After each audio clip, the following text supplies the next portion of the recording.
Tired of getting attacked in chess? Learn how to turn your opponent's aggression into your own advantage and emerge victorious with the art of counterattacking.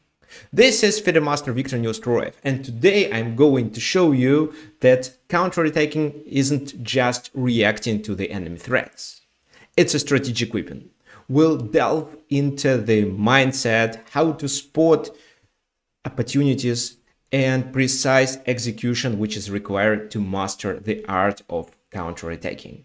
And I'm going to illustrate it with the example of two games. First, let's start with the game between Laszlo Szabo and Mikhail Botvinnik. Let's take a look at this position. What do we have? h4 was just played by white. White definitely intends to play h5, open the file, and try to focus on the attack on the king side. Let's counterattack. How can we counterattack? Here I want you also to pay attention to your pieces. So 3 pieces are already developed.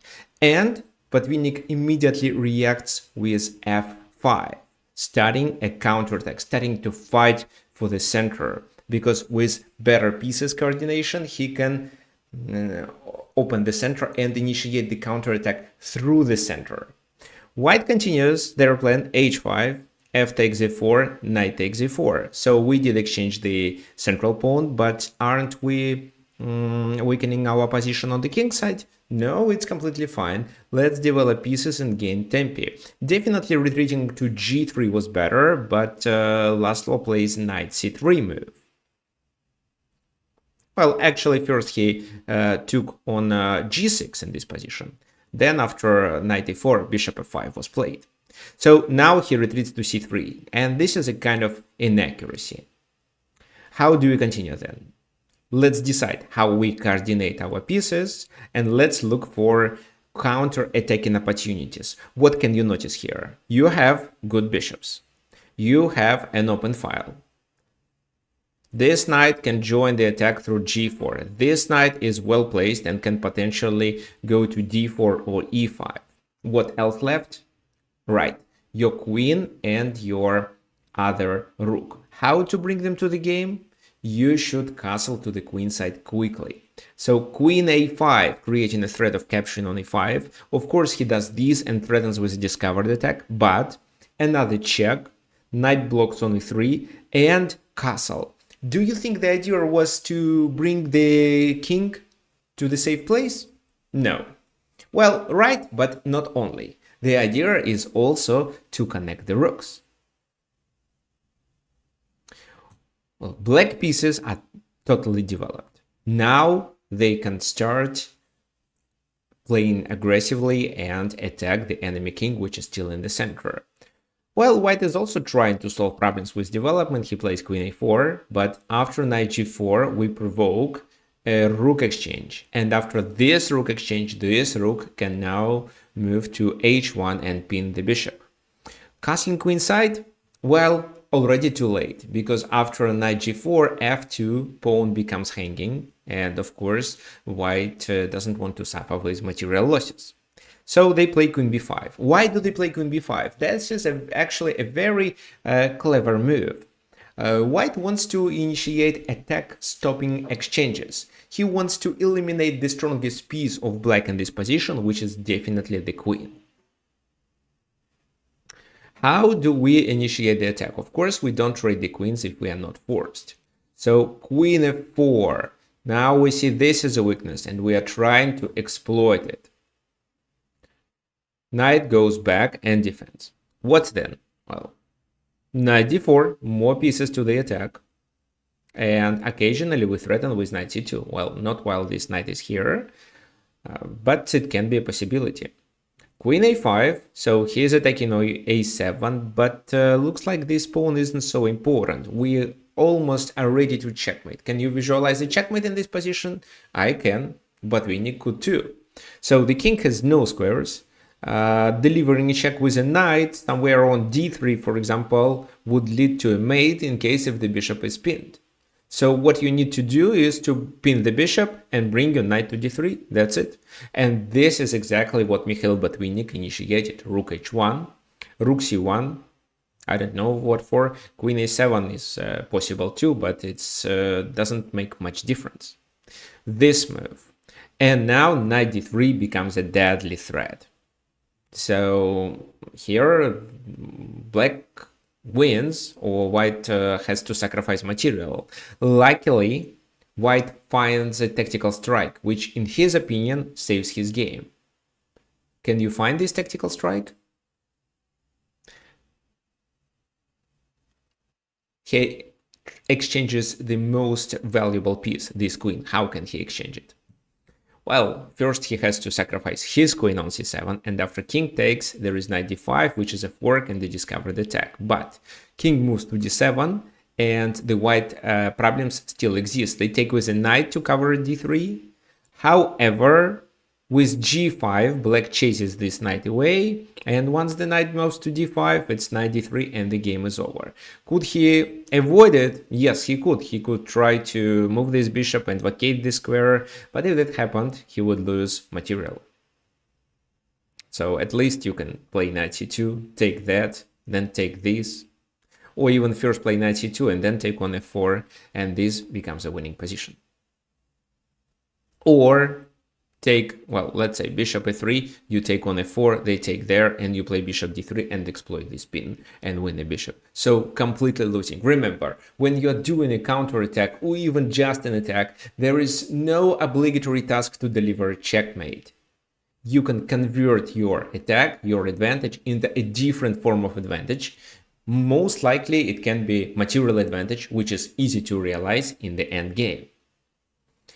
Okay, fine. Now let's take a look at another example. White has a strong attack. That was Georgy Tringov playing against Bobby Fischer.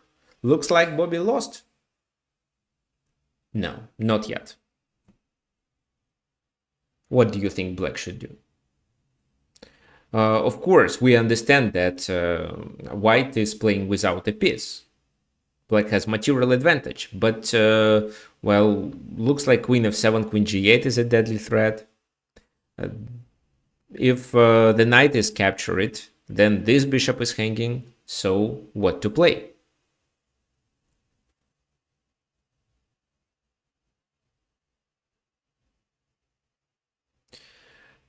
Can you spot tactical opportunities in this position?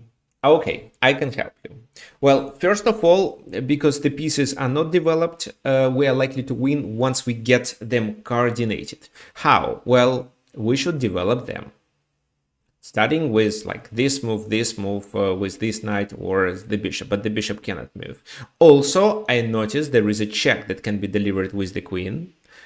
And then it seems that the best move is to move the king away. So it's a free tempo. This check can be delivered with the bishop. I don't think with the bishop it's a good idea, but let's keep it in mind. So there is a check, there is a discovered attack, and the e5 pawn is a weakness too. If, let's say, you decide to take it, they will trade and capture your bishop back, and then exploit their positional advantage. That's why what you should do in this position is to develop your pieces. Knight c6, and this move starts a powerful counterattack. Now the e5 pawn is hanging. Well, what about this bishop? What if they just take and take the bishop? No, they cannot, because if they take on d7, the bishop on f8 is protected. That's why white didn't play this move in the game. Instead, he played queen f7, having in mind that the game is likely to be over. How to defend g8? What move can be played? What do you think? Is there a way to save the game? Maybe we can deliver a check, but what then? Maybe check with a bishop, but still, how do we defend this? If you think it's this move, well, unfortunately not. At least they can take on e7, or, yeah, I think they can take on e7. This is the best option, and they win material back. But Bobby finds a brilliant way of how to play here. He continues with, what move do you think? He continues with knight f6. And this move does defend the position. How? Because of this hidden tactical opportunity, because of this discovered attack.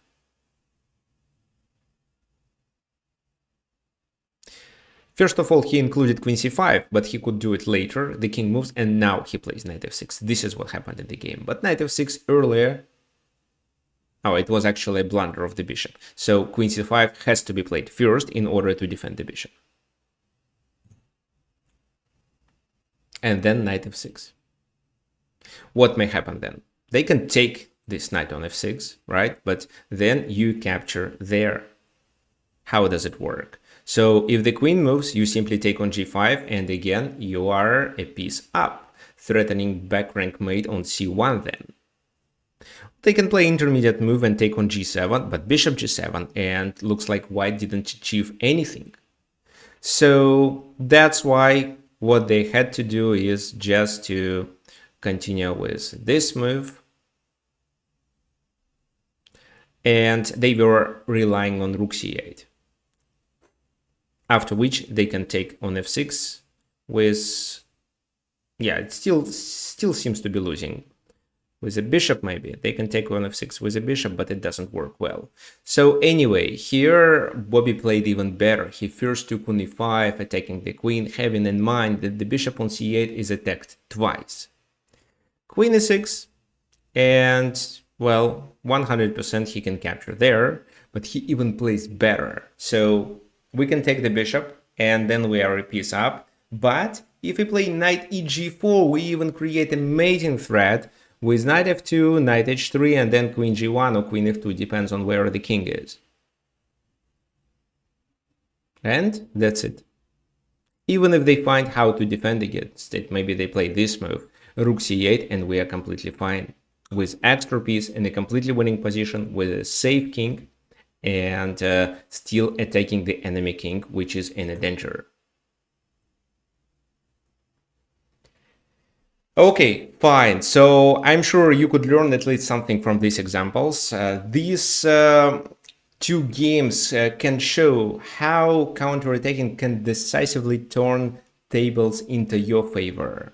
Study such brilliant games, attend my workshops, practice in your own games, and continue analyzing the games played by masters in order to sharpen your counterattacking skills.